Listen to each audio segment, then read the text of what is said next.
Hi guys, it's me again ulit, Yura, ang inyong Bisayang plantita. So for today's video ay magbigay po ako ng complete care tips sa aking calathea or prayer plant. And then plus pa guys, i-share ko din sa inyo yung isa pang care tips ni ate na lagi kong binibilhan ng mga halaman.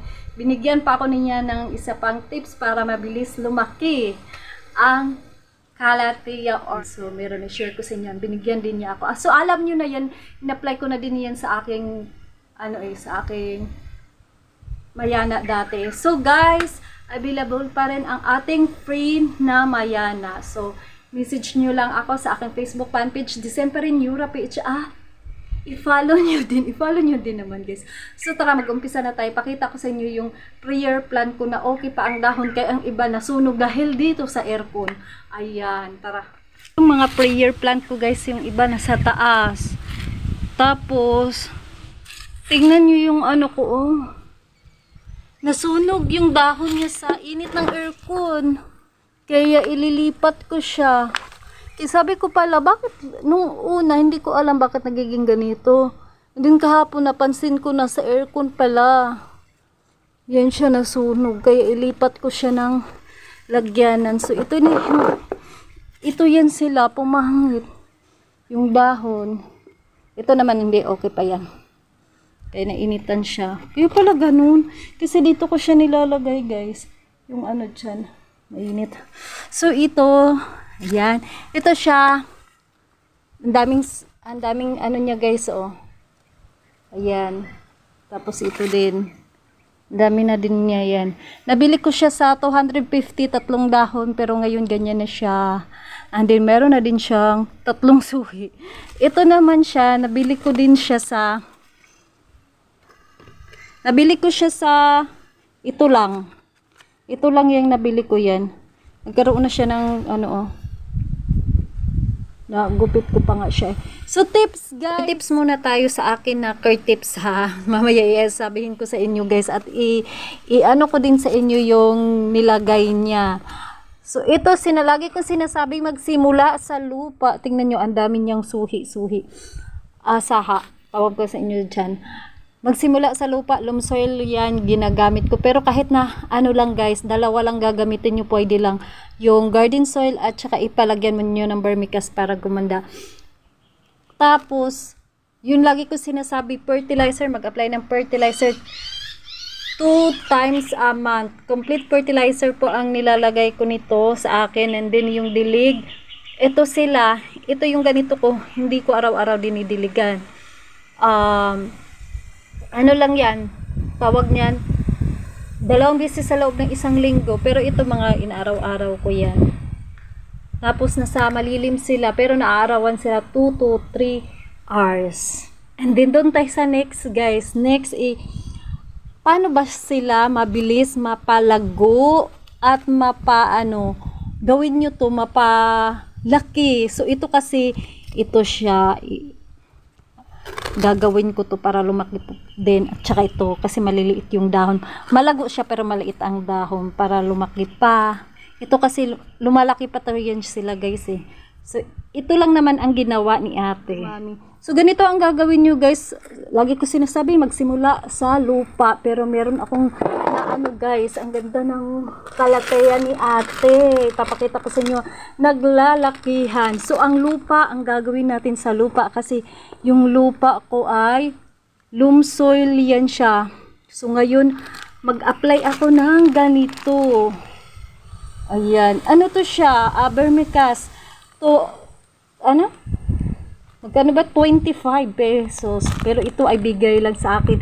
Alam niyo, pinakita niya sa akin pati yung orchids na siya, na as in kunti na ang dahon, na parang patay na. At saka tuwa ako sa mga calathea niya, ang gaganda. So ganito lang palang paglalagay nito guys, oh. Yeah. Ito siya.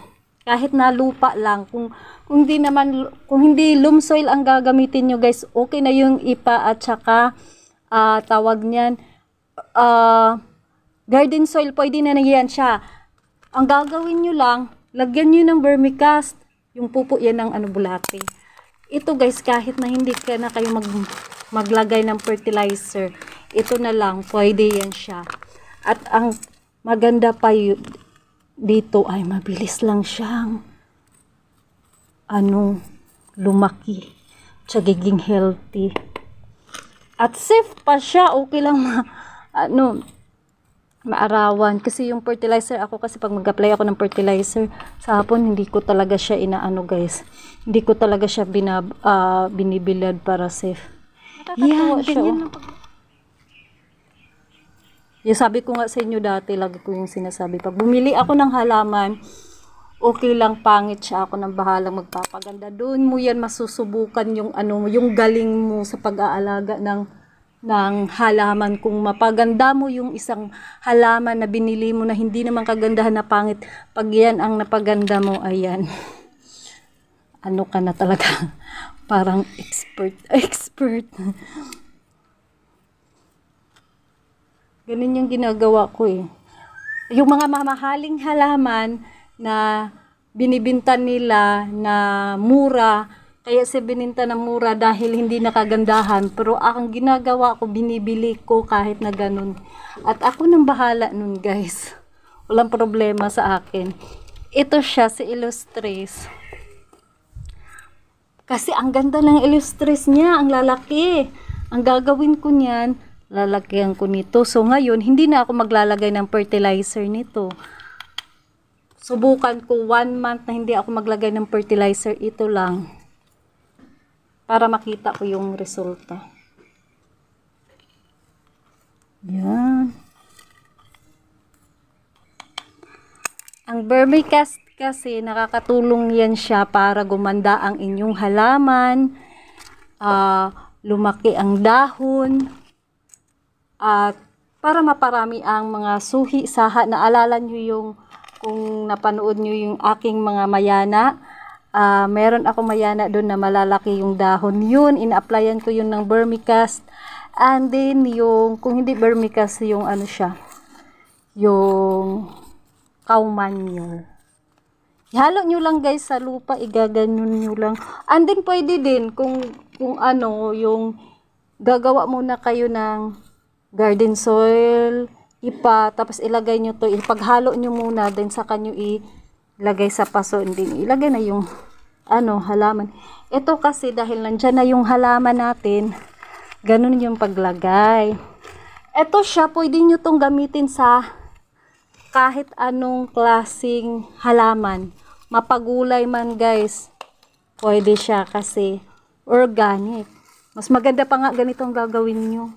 Gamitin nyo kaysa gamit kayo ng sa mga gulay sa mga tawag niyan, fertilizer. Pero alam nyo ba yung mga gulay-gulay namin dito, mga tanim-tanim kami, ang ginagamit namin fertilizer ay nang tawag niyan, pupo ng chicken manure. Wag ko na lang sabihin pupo kasi parang sagwa naman.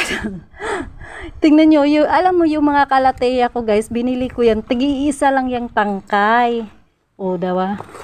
Tig-iisa lang yan siya, tapos lumago lang yan siya ng lumago.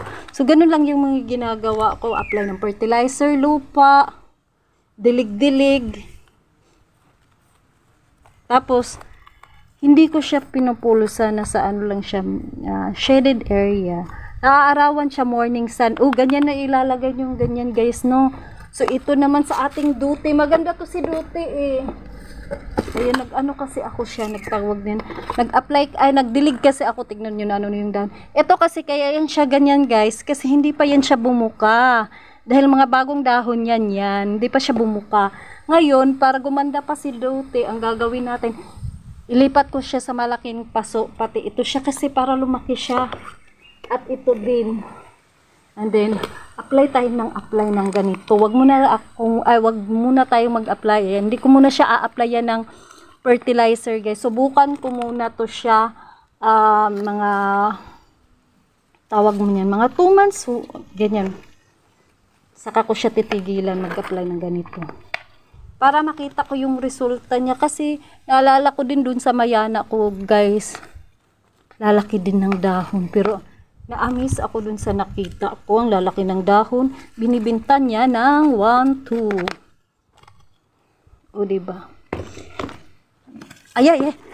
Yan si Duty na kunti lang yan dahon niyan. Ngayon marami na. At saka nakapagbawas na ako ng 2 suhi niyan.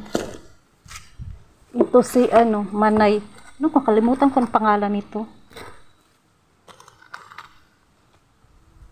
Meron yung mga pangalan dyan eh.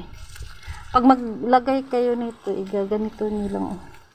Pang ihalo nyo. Kalaykayin nyo guys para ma-mix nyo. Taray!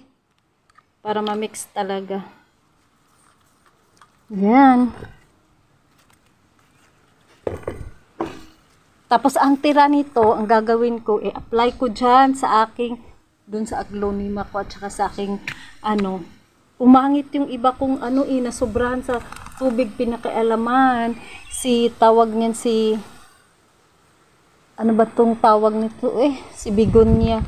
Kasi pag mga rare, hindi mo kailangan yung basain ng basain. Alam nyo naman yung natin, tubig, machlorine. Mairita siya. Ngayon, applyan ko si aglonema. Dagdagan ko.